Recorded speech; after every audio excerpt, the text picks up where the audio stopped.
What's up, YouTube? It's the one and only Legend of Winning, aka Low, and I'm back with another episode of the NBA preview. For people out there who missed the first episode of the NBA preview, I'll make sure I have an annotation, and also I'll make sure I put the link at the end of the video, and I will make a playlist as well, so make sure you go check that out.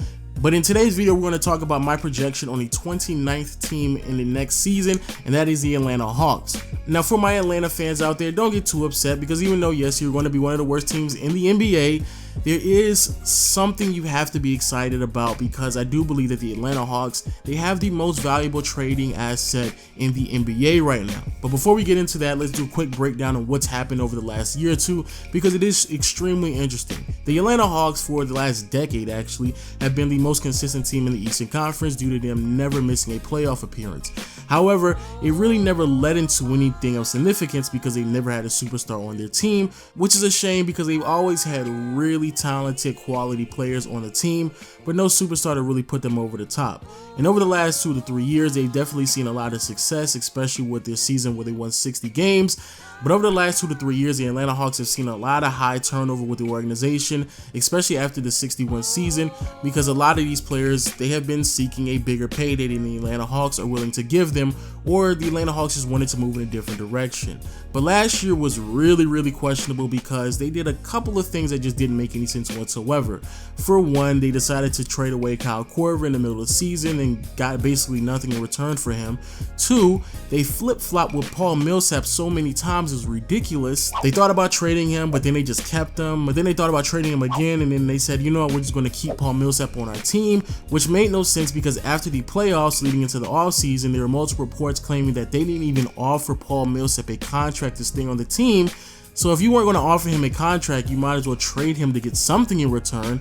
And then when it comes to Dwight Howard, they literally signed him and then turned around and traded him just a year later, which is really concerning, but kind of funny in the same sense, which then leads us to our summer of social media. As apparently fans of both teams were calling for them to trade everyone, which the two teams then negotiated out a trade on Twitter, in which the Hawks gave out tomorrow's tweet, a future unprotected tweet, and the rights to swap for 2018 draft tweets for the Hornets Today tweet, a snap with a puppy filter, and a second round Instagram post. However, one very, well, maybe not very important, but one small detail that was left out in that trade was Dwight Howard. Yo, shout out to SDC. I'll make sure I put an annotation in the top right hand corner to his channel. But the reason why that's so funny to me is because on Twitter, no one, absolutely no one, not even Dwight Howard himself, knew that he was going to be traded. You had Dwight Howard, who was on social media asking his fans to weigh in on some of the trades that had already transpired,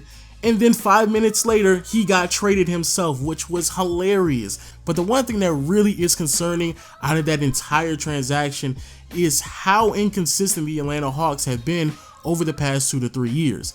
Yes, I understand that it is time to rebuild, and I get that part, but the fact that they flip-flop so many times within a year is something that is really concerning, and it's something that I haven't seen from Atlanta, because when it comes to Atlanta, I do view them as one of the more well-ran organizations in the NBA, so that is fairly concerning. But with that being said, let's go ahead and look at some of their key contracts, and let's look at their depth chart, because then you'll start to realize why I believe that this is probably going to be one of the worst teams in this next upcoming season. So when you look at their signings, they brought back Mike Muscala and Ersan Ilyasova, which is really concerning if you're Ersan Ilyasova, because I would assume that you would have garnished more attention than a 1-year contract from a team that's trying to rebuild. So I don't get that whatsoever. When it comes to overpaid players, Kent Bazemore, unfortunately, I would label him as an overpaid player.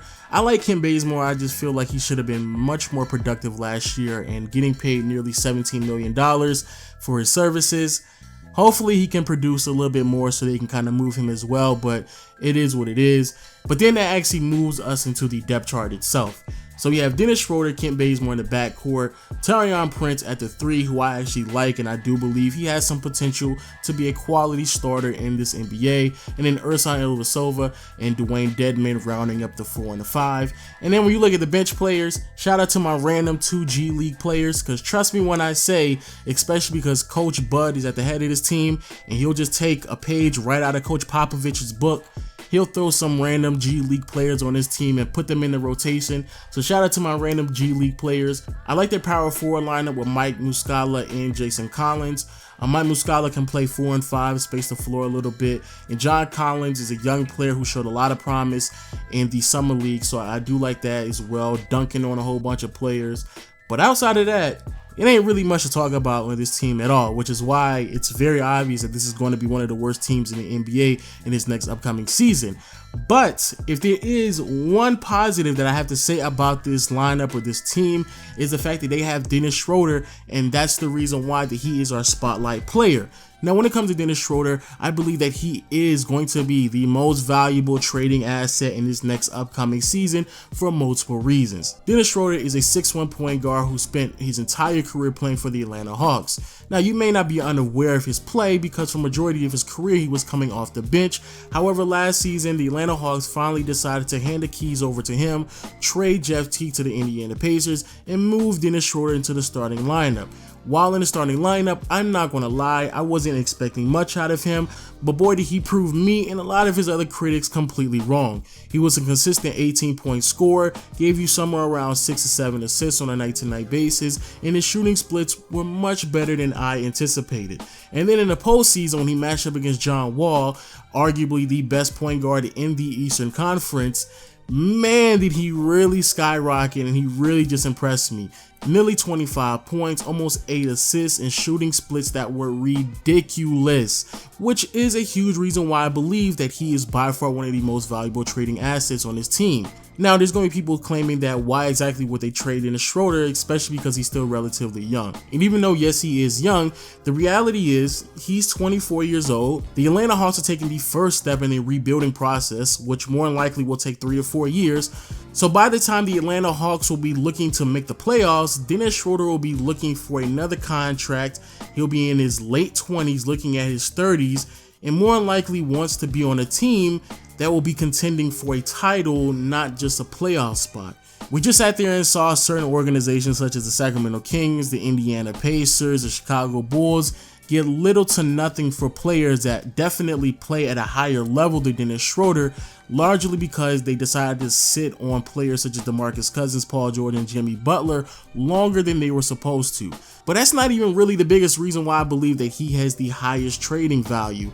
Not only because of his potential, not only because of what he's already done, but because of the contract that he's on as well.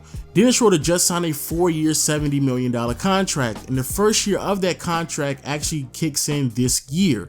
So he has 4 more years where he's under contract, only making $70 million, and he's making a flat rate, which means that he's going to be making $15.5 million consistently for the next 4 years. And when you compare how much he's making to some of his counterparts, such as Goran Dragic, Reggie Jackson, and we already know about my man Jrue Holiday, who got that massive payday, Dennis Schroder, not only is he producing on the same level as some of these players, but he's also younger than them as well, and he's making less money. So again, because of this, it makes sense for the Atlanta Hawks to at least go out there and figure out if there's a team that's willing to move some pieces to go out there and get Dennis Schroder. And just in case people out there are wondering, well, what team needs a point guard? I think there's a good handful of teams out there that does need a point guard, especially one that's making $15 million a year. When you look at a team such as the Phoenix Suns that more than likely will move away from Eric Bledsoe, you know, they can throw in a bad contract here and there like Tyson Chandler, because it's not like Atlanta has some financial problems. So Atlanta can take on a bad contract like Tyson Chandler, give Atlanta a young player like Marquise Chris, or give Atlanta some of those draft picks that the Phoenix Suns have, because not only do they still possess their own draft picks, but they also have some Miami Heat draft picks as well that I'm pretty sure Atlanta would definitely like to have. But even if it's not Phoenix, you have the Milwaukee Bucks that are looking for a point guard, you have the Denver Nuggets that are looking for the point guard, and the San Antonio Spurs as well. And then when it comes to the Atlanta Hawks, it all just depends on what they want in return and what direction they're going to be moving into for the next 3 to 5 years. Which is a great transition to our Twitter question of the day. But shout out to William Holy, he is a loyal Twitter follower and a subscriber, and he asked, LOL, will the Hawks finally tank? Now this right here is just a funny question because the Atlanta Hawks should have been tanking a long time ago. Now yes, I am happy that the Atlanta Hawks are tanking now, especially because, you know, they're going to be playing badly for Marvin Bagley or trying to get that draft order for Michael Porter, and I live in Atlanta, so more than likely I might be able to watch them on a frequent basis if they do end up drafting them, so I do like that. But when it comes to the Atlanta Hawks, even though they have been the most consistent team in the Eastern Conference over the last 10 years, even though the Atlanta Hawks have overachieved certain seasons, especially the year where they won 60 games, and even though the Atlanta Hawks, yes, they have had a pretty good core of players over the last 4 to 5 years as well, the truth is, if you don't have a superstar on your team, you're not going to win anything whatsoever. And the fact that it took Atlanta so many years to finally get to that point, it's kind of sad. I understand that they thought that they could try their hardest and do their best with what they had, but if the closest superstar that you had on your team over the past 10 years is Joe Johnson, and don't get me wrong, Joe Johnson, he's nice, but he ain't no superstar. So if that's the closest thing to a superstar you can say you had on your team, that restart button should have been hit a long time ago. So I'm happy that they are restarting, and I'm happy they're moving in this direction. And I hope that, you know, they can get something in return for Dennis Schroder, because I do believe, like I said before, he is the most valuable trading asset in this next upcoming season, just because of the situation that the Atlanta Hawks are in and the age that Dennis Schroder is at. But with that being said, people, let me know what you think about the Atlanta Hawks in the comment section below. Also, let me know what you think about Dennis Schroder and his trading value, and which team do you think he should go to. Matter of fact, make sure you put that in the comment section below. Tell me what team you think the Atlanta Hawks should trade Dennis Schroder to, and make sure you hit the subscribe button, hit the like, hit the notification bell, because I will be uploading the NBA preview 30 consecutive days. We're on day 2. But with all that being said, people, I'll see you all later. Peace.